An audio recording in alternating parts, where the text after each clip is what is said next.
Ей, хора, голяма сила сте! Благодаря ви за коментарите, за хубавите думи, за отзивите. Надявам се, че по този начин групата ще се размърда малко, ще се види, че има живи хора в нея, че сме една общност, която иска нещо да промени, нещо да направи за себе си, да се грижи за здравето си, за визията си, за душата си. И затова сега с вас ще разгледаме каква покупка направих току-що, докато чаках малкия да свърши тренировка. Пазарувах и сега ще ви кажа какво съм си взела, за да имам за няколко дни да хапвам по зоната. Ще ви дам някои идеи.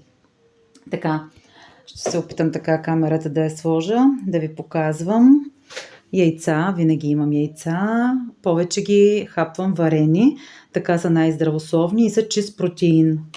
Маслинки, които ги ползвам като мазнина, 5-6 маслинки към всяко хранене. Моркови в момента съм си взела, имам и други зеленчуци, портокали, които ползвам понякога като въглехидрат, като десерт.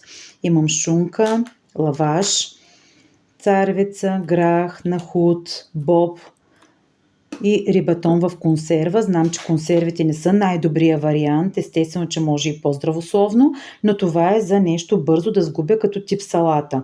Взела съм си котич, взела съм си такава извара, която ползвам или да намажа на филийка, или нещо да си сготвя с нея. Взела съм си зелен боб, който правя като салата, само задушен, с малко зехтин, копър и чесън.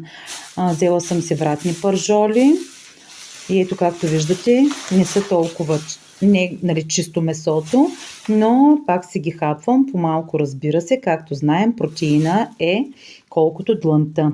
Взела съм си зелена салатка, котич, както казах, и тези десертчета от извара с вкус на малина много ми харесват и понякога си позволявам, може би един път или два пъти в седмицата, такъв десерт. Мога да ви кажа няколко идеи как си сглобявам обяда, примерно, защото сутрин обикновено хапвам едно и също, или си сварявам яйца, или се правя някакви сандвичи, филийка с шунка, или филийка с котич и с зеленчуци.